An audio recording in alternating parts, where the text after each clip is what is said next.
লেবুরে, পরীক্ষার পর আজকে প্রথম ক্লাস শুরু হলো। একটা গান শোনা বড়।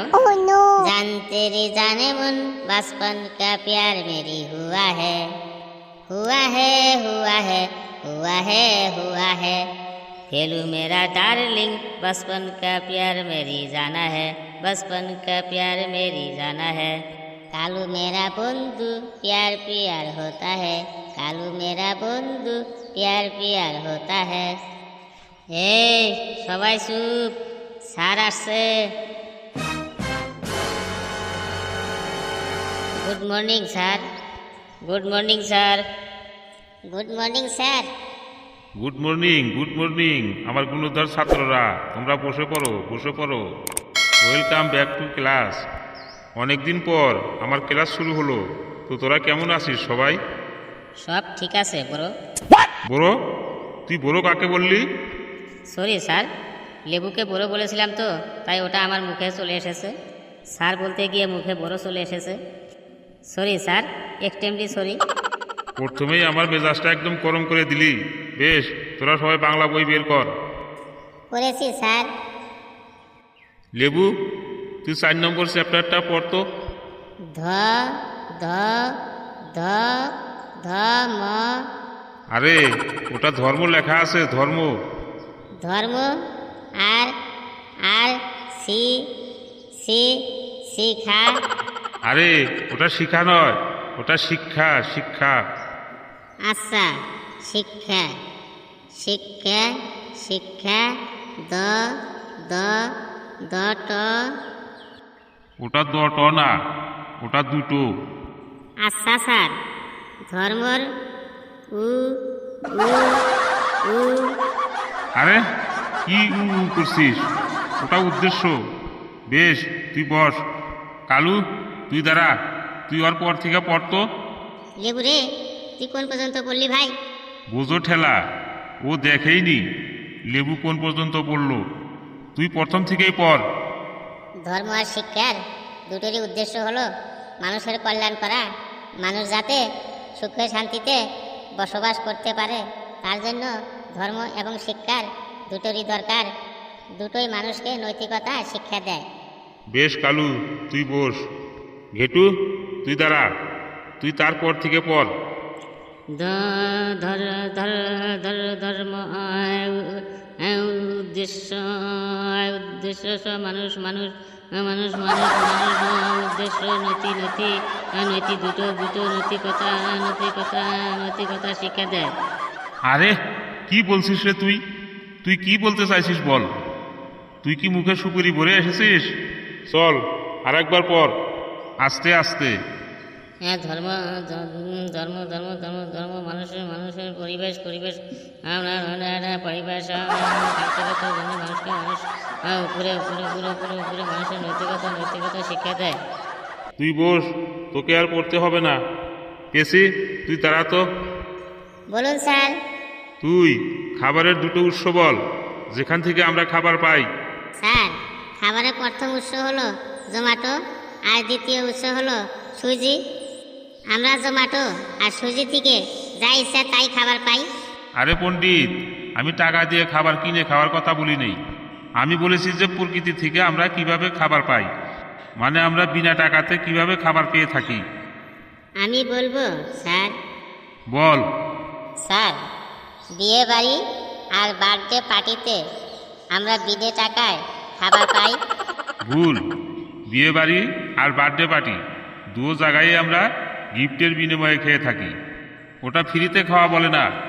ফেলু, তুই বলতো আমাদের দুটি খাবারের উৎস।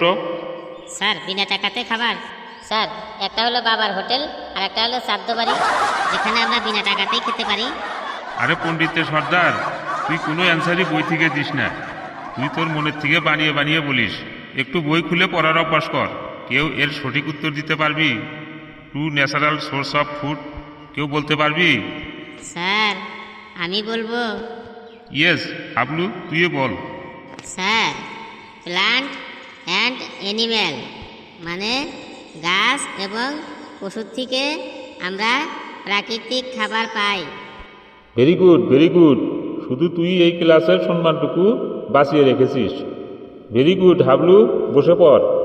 গুড বড় গুড। দেখ ফেলু, হাবলুর মতো পড়াশোনা কর, তুই কখনোই সঠিক উত্তর দিস না। কালু, তুই দাঁড়া, তোকে একটা প্রশ্ন করছি, তুই ঠিকঠাক উত্তর দিবি কিন্তু। ওকে স্যার, প্রশ্ন করুন। তুই বলতো বারমুডা আর গামছার মধ্যে পার্থক্য কি? স্যার, বারমুডা আর গামছার মধ্যে বেশি পার্থক্য নেই, দুই একটা পার্থক্য আছে। বল, ওই দুই একটা পার্থক্যই বল।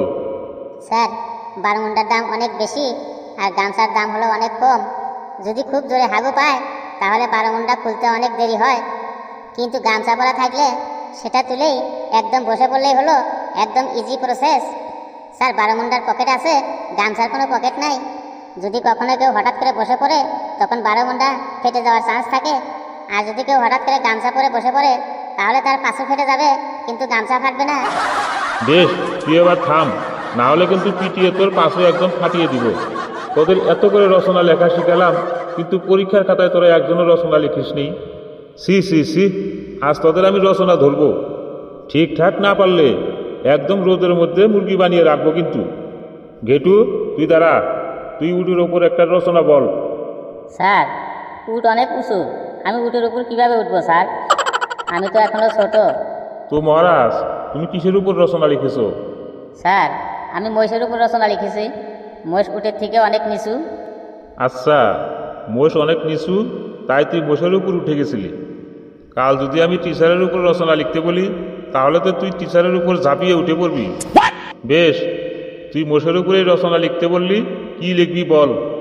স্যার, একটি মহিষ গাছের তলায় শুয়েছিল আর আমি তখন মহিষটার উপরে টক করে উঠে বসে পড়লাম। কি, মোষের পিঠে উঠে বসে পড়লি? তারপর বল। আমি মহিষের পিঠে বসার পর আমার ব্যাগের থেকে কলম বের করলাম, আর কলম বের করে যেই মহিষের পিঠে লেখা ধরলাম তখনই মহিষের সুরসুরি আরম্ভ হলো। তখন মহিষটা পিছনে ঘুরে আমার কলমটাকে দেখে ও ভাবলো আমি ওর পিঠে ইঞ্জেকশন লাগাচ্ছি। তখন ওর মিস আন্ডারস্ট্যান্ডিং হলো আর মহিষটা ইঞ্জেকশনের ভয়ে উঠেই দৌড় মারলো, আর আমিও পটাশ করে পড়ে গেলাম। এই কারণেই মহিষের উপর আর আমার রচনা লেখা হলো না। কি সাংঘাতিক ব্যাপার রে, তুই চুপচাপ বস, না হলে কিন্তু তোর পিঠে আমি ডান্ডা দিয়ে রচনা লিখতে শুরু করব। কালু, তুই দাঁড়া, দেখি তুই কেমন রচনা জানিস। স্যার, আমি কোনো রচনা পড়ে আসি নাই স্যার। আরে তুই আগে দাঁড়া তো, না হলে রচনা বলার আগেই তুই আমার হাতে মার খেয়ে যাবি কিন্তু। বলুন স্যার। আমি বলবো না, তুই বল। চল, তুই মোটর সাইকেলের উপর রচনা শোনা। স্যার, মোটর সাইকেলের উপর?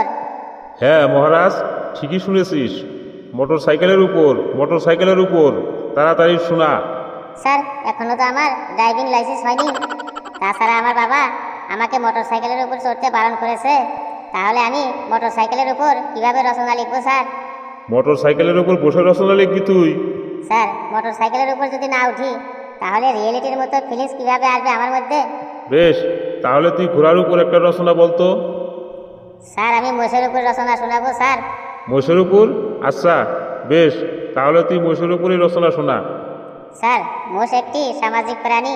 মোষের 4টি পা আছে আর 2টি শিং আছে। গরুর দুধের থেকে মহিষের দুধ বিক্রি করলে ডবল লাভ হয়। কেন? গরুর দুধের থেকে মোষের দুধে ডবল লাভ হয় কেন? স্যার, মোষের দুধ খুব ঘন হয়, তাই দুধওয়ালারা 1 লিটার মোষের দুধের সাথে 1 লিটার জল পাস করে বিক্রি করে। তাহলে ডবল লাভ হলো না? আরে কালু, ঘেটু আর ফেলুর সাথে থেকে তোর ব্রেনটাও গেছে, আর শোনাতে হবে না, তুই বস। স্যার, আমার রচনা আপনার ভালো লাগেনি?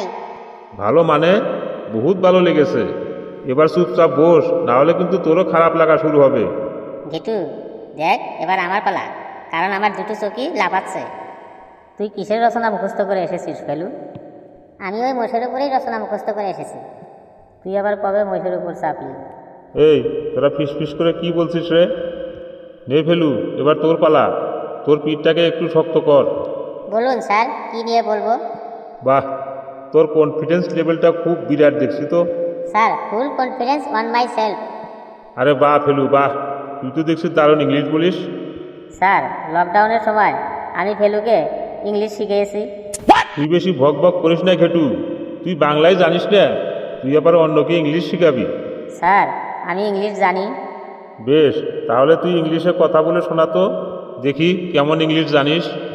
Sir English English English English English English English ফ্যান্ড টু ট্যান্ড টু ট্যান্ড to Japan to Korea to ডান্ড টু ড্যান্ড to English English into English English English English hand to ড্যান্ড টু ইংলিশ আমরেলা কুত্তা ছাত্রী dog English English English. Sir American স্টাইলে বললাম। কি সাংঘাতিক ইংরাজি রে বাবা। ভেটু দেখ, এমনিতেই আমার কিন্তু মাথাটা গরম হয়ে আছে, আর গরম করিস না কিন্তু, না হলে তোকে আমি এক থাপ্পড় দিয়ে সামনে পোকাতে গুলি ফেলে দিব কিন্তু। ফেলু, তুইও কি মোষের রচনায় পড়ে এসেছিস? ইয়েস স্যার, একদম রাইট স্যার, আমিও মোষের রচনায় পড়ে এসেছি। না না, মোষের উপর রচনা আমি অনেক শুনলাম, আর মোষের রচনা শুনবো না। তুই অন্য কোনো রচনা বল। তাহলে স্যার আপনিই বলুন, আমি কি রচনা বলবো? তুই এক কাজ কর, তুই কোনো যানবাহনের উপর রচনা বল। যানবাহনের উপর রচনা শোনাচ্ছি স্যার। স্যার, মারুতি গাড়ি হলো একটি 4 চাকা আরামদায়ক বাহন, আর মহিষ হলো একটি চতুষ্পদ প্রাণী শক্তিশালী বাহন। কি বললি? চতুষ্পদী বাহন? হ্যাঁ স্যার, মহিষেরও তো 4টি পা থাকে, তাহলে মহিষ চতুষ্পদী বাহন হলো না? আরে তুইও তো দেখছি মহিষের উপরেই রচনা বলছিস। চল তারপর কি শোনা। মারুতি গাড়ির বিয়ারিং, অ্যাক্সেলেটার, গিয়ার আরও স্টারিং থাকে, যার দ্বারা মারুতি গাড়ি কন্ট্রোল করা হয়। কিন্তু মহিষের শুধু একটাই কন্ট্রোল করা জায়গা, সেটি হলো মহিষের নাক। সেই নাকের ভিতর দড়ি ভরে মহিষকে কন্ট্রোল করা হয়। মহিষের গাড়ির উপরে 5 থেকে 10 জন বসতে পারে। এই বাহন চালাতে কোনো লাইসেন্সের দরকার পড়ে না, কোনো রোড ট্যাক্সের দরকার পড়ে না, তারপর পলিউশন পেপার, কোনো সিট বেল্টের দরকার পড়ে না। মহিষের গাড়ির বড় বড় চাকা থাকে, তাই যে কোনো জায়গায় এই গাড়ি চালানো যায়। আর মহিষের গাড়ির সব থেকে ভালো দিক হলো এটা খুব ধীর গতি সম্পন্ন গাড়ি। ধীর গতি, নো দুর্গতি। ধীর গতি নো দুর্গতি। বাহ ছেলে বাহ, কি সুন্দর ছন্দ মিলালি, শুনে একদম মজা লেগে গেল। বেশ, হলো তোর রচনা বলা? না স্যার, আর একটু বাকি আছে। আর বাকি রেখে কি হবে? আর যেটুকু বাকি আছে শুনিয়ে দে। এই বাহন যদি একবার কন্ট্রোলের বাইরে চলে যায়, মানে মহিষ যদি কোনো কারণে একবার খেপে যায়, তাহলে সব প্যাসেঞ্জারের হাড় গুড় ভেঙে একদম গুড়মার হয়ে যাবে। এইটা তো তাহলে খুব খতরনাক বাহন বটে। বুঝেছি, এ বেটাও মহিষের রচনায় পড়ে এসেছে। ওকে এমন একটা রচনা ধরবো যেখানে ও মহিষকে আনতেই পারবে না। আচ্ছা ফেলু, তুই রথের মেলা নিয়ে একটা রচনা শোনাতো। আচ্ছা স্যার, বলছি। রথযাত্রা উপলক্ষে আমাদের পাশের গ্রামে একটি বিরাট মেলা বসে।